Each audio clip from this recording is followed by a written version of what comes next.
recognize for 20 minutes as if it were in morning business. Without objection. Thank you, Madam President. Madam President, I recently introduced a bill called the Regulatory Responsibility for Our Economy Act of 2011.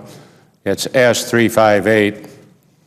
Would urge my colleagues that after hearing my remarks who would like to co-sponsor this. I realize that the bill is a mouthful, the Regulatory Responsibility for Our Economy Act, but I think it's appropriate. This bill would strengthen and codify President Obama's executive order from January 18. In that executive order, the President made a commitment to review and to modify, to streamline, to expand, or repeal. That's a lot of things, to review, modify, streamline, expand, and repeal those significant regulatory actions that are duplicative, unnecessary, overly burdensome, or would have significant economic impacts on Americans. So the Regulatory Responsibility for Our Economy Act of 2011 would ensure just that. Madam President, my legislation would require that all regulations put forth by the current and future administrations, regardless of the President, consider the economic burden on American businesses, ensure stakeholder input, i.e. the people who are affected, during the regulatory process, and promote innovation. Now, back on January 18, the President signed an executive order to do precisely that, we thought. It was for, quote, improving regulation and regulatory review. The President also released a fact sheet on the intent for his regulatory strategy. It was in detail. And per the fact sheet in this executive order, the President requires federal agencies to design cost-effective, evidence-based regulations that are compatible with economic growth, job creation, and competitiveness. My legislation would ensure that that would actually happen. Now, in addition, the President published an op-ed in the Wall Street Journal detailing the administration's commitment to reviewing regulations.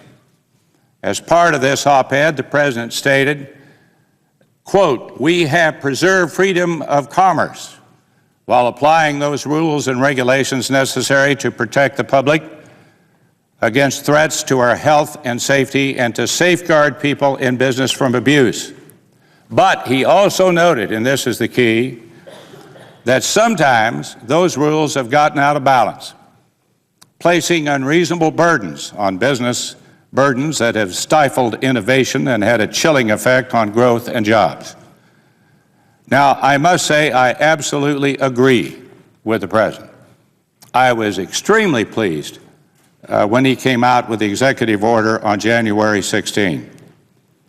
And as I travel across my home state, I have heard Kansan after Kansan, regardless of the business, regardless of where they are on Main Street, who find themselves weighed down by the burden of too many regulations. Matter of fact, I think that if any member of this Senate would like to get a standing ovation from even a group of 5 at a coffee shop or at a meeting of any organization that is business-oriented or just folks, you can talk about the debt, you can talk about spending, you can talk about other issues, but the one that really grabs them is this business of over-regulation. This has been going on for too many years, too many decades, as a matter of fact. Matter of fact, you can come into a meeting and you'll probably get the question, even the distinguished senator from New York would get the question, probably a little nicer than I would get it, but, and certainly the other senator from New York who is now leaving. But at any rate, the question usually comes is, Pat, what on earth are you doing back there saddling us with regulations and paperwork that are costly, burdensome, we don't even know about it. All of a sudden on a Wednesday morning we wake up and we face this regulatory dictate. It is counterproductive. The cost outweighs the benefit. what is going on back there? What are you guys doing? My response is, well, let's stop just for a minute. I'm not a you guy, I'm an us guy.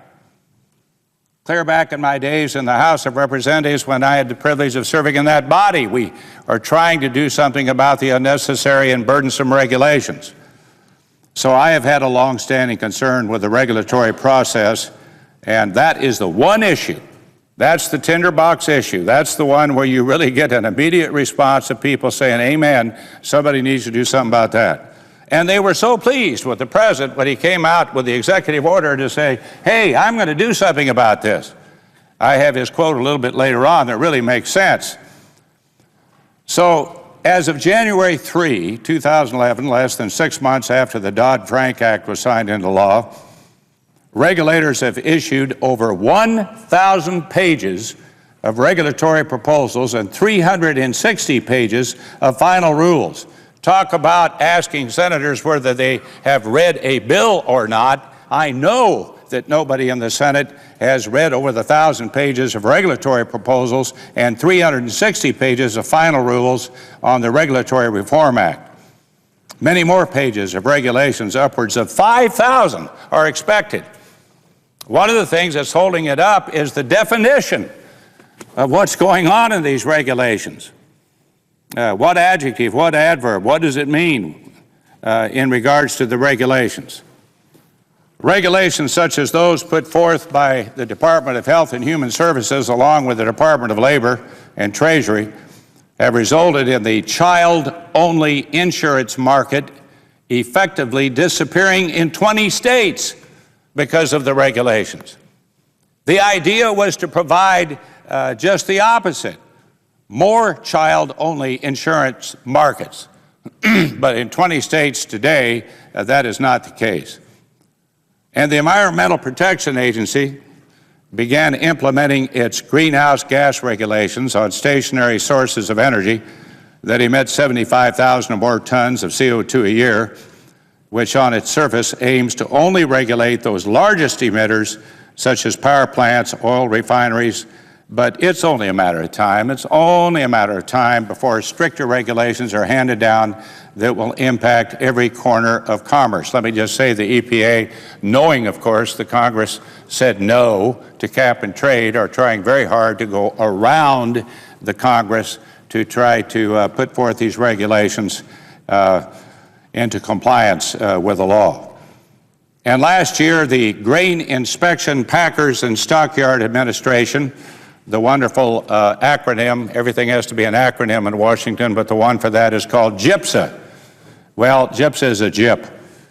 They published a proposed rule that would change long-standing rules governing the production and marketing of livestock. This is an agriculture thing. I know people's eyes glaze over when we talk about agriculture, but this proposed rule goes far beyond what was intended in the last Farm Bill. In fact, a number of items in the proposed rule were defeated here on the Senate floor, and yet they were put in the proposed rule. A number of private economic studies show the loss of gross domestic product is in excess of $1 billion, much more costly than the $100 million threshold required for an economic analysis to be completed. Unfortunately, an economic analysis is yet to be completed. So I was encouraged, Madam President. I was a happy camper there for a little bit by President Obama's commitment to a new regulatory strategy. But the devil's in the details. And with staff help, after reviewing the executive order, I must say I was left with some larger concerns. I was upset. The executive order states, and I'm quoting here, "In applying these principles, each agency is directed to use the best available techniques to quantify anticipated present and future benefits and costs as accurately as possible." Wonderful. We will have a cost-benefit yardstick applied to all of the regulations pouring out of all of the agencies in Washington. The distinguished Speaker of the House said the other day that we had 200,000 more federal employees in Washington that we did 2 years ago. I can assure you they're not twiddling their thumbs. They are issuing regulations, and they tend to be agenda-oriented, not really getting down to sound science or determining the anticipated effects of their regulations. Where appropriate and permitted by law, and I'm picking up again on what the President said, each agency may consider and discuss qualitatively, and I'm quoting here, values that are difficult or impossible to quantify, including equity, human dignity, fairness, and distributive impacts. The partridge in the pear tree was left out. Let me read this again.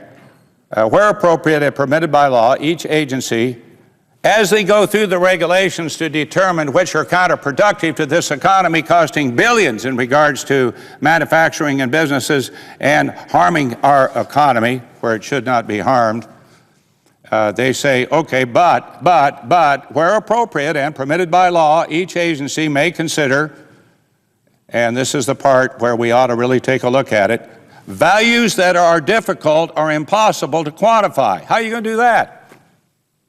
How are you going to quantify values that are difficult or impossible? Including equity, everybody's for that, human dignity, I don't know who's against that other than Iran, fairness, and distributive impacts. Now try to figure that one out. If you are working in a federal agency and you're trying to issue a regulation, if that isn't a loophole large enough to drive a truck through, I don't know what is. Now, as the Wall Street Journal captured so eloquently in their response to President Obama's editorial, these amorphous concepts are not measurable at all. You can't do it. You can't measure them. Mr. President, Madam President, on the surface, I feel that this language has the potential to be a very large loophole.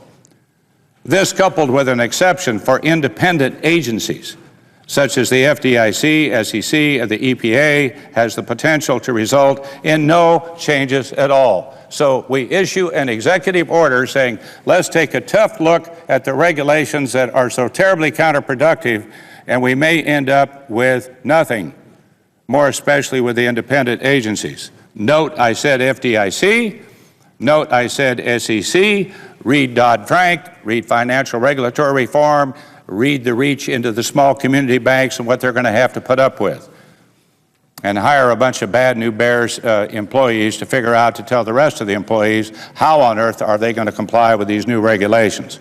And my favorite, the EPA, who had the temerity and the unmitigated gall to say after this came out, after this loophole came out, well, none of our regulations even apply. Our regulations are just fine. I got news for the EPA. In the Agriculture Committee, the chairwoman of the committee, Deborah Stabenow, and I have agreed to hold a hearing on this to determine just exactly where we are. And where we are is not good. My legislation would close the loophole in President Obama's executive order and would close other existing loopholes, including those that the administration has been using to bypass valuable stakeholder input on regulations. Again, there's that word stakeholder. That's a Senate word. That's the people that get smacked right up alongside the face in regards to the regulations that they don't even know adhere to their business or what they're about. The President has also agreed, and here's the key word, sometimes those rules have gotten out of balance, placing unreasonable burdens on businesses. Burdens that have stifled innovation, have had a chilling effect on growth and jobs. The President went on to say at other times we have failed to meet our basic responsibility to protect the public interest, leading to disastrous consequences, precisely the kind of thing I'm trying to demonstrate here. My legislation would assure a review of these regulations to assure fewer burdensome and economically irresponsible regulatory actions on struggling businesses in the United States. Now, President Obama's executive order requires that federal agencies ensure that regulations protect our safety, our health, and environment while promoting economic growth. So does my legislation. And it orders a government-wide review of the rules already on the books to remove outdated regulations that stifle job creation and make our economy less competitive. That's what the President's executive order does, and so does my legislation. The President said it is a review that will help bring order to regulations that have become a patchwork of overlapping rules, the result of tinkering by administrations and legislators of both parties, and the influence of special interests in Washington over decades. And the President was right. My legislation would do this, but would add some teeth to the commitment, sharp teeth, by cutting out the loopholes. The very loophole that I read, I'm not going to read it again. I defy anybody to tell me how, what it means or how anybody could use that kind of language in determining the cost-benefit of any regulation. The President has made it his mission to root out regulations that conflict, and I'm quoting here, that are not worth the cost or just plain dumb. That's pretty clear. If the President says that these regulations are just plain dumb, I said counterproductive. That's a Senate word. He said dumb. That's a Dodge City word. And I think Dodge City would agree. So my legislation should be something that the administration, I think, can support. So while the President believes that his executive order makes clear we are seeking more affordable, less intrusive means to achieve the same ends, giving careful consideration to benefits and costs, and that it means writing rules with more input from experts, business, and ordinary citizens, there are a number of loopholes in the executive order that I am happy to address for the administration in my legislation. And my bill would keep the President accountable for another promise to Americans, and I urge my colleagues to support this legislation, the details of which I'm happy to share with my colleagues, and I hope that we get a great number of colleagues to help us codify the executive order, put some teeth in it, make it work, and really get at regulatory reform as opposed to being disingenuous. And I think that's exactly what's happened in regards to this, what turned out to be a very noble effort, but in the end result has so many loopholes in it that it will be completely ineffective. I yield back any time that I may have. Thank you, Madam President. Thank you. Morning business is closed. Under the previous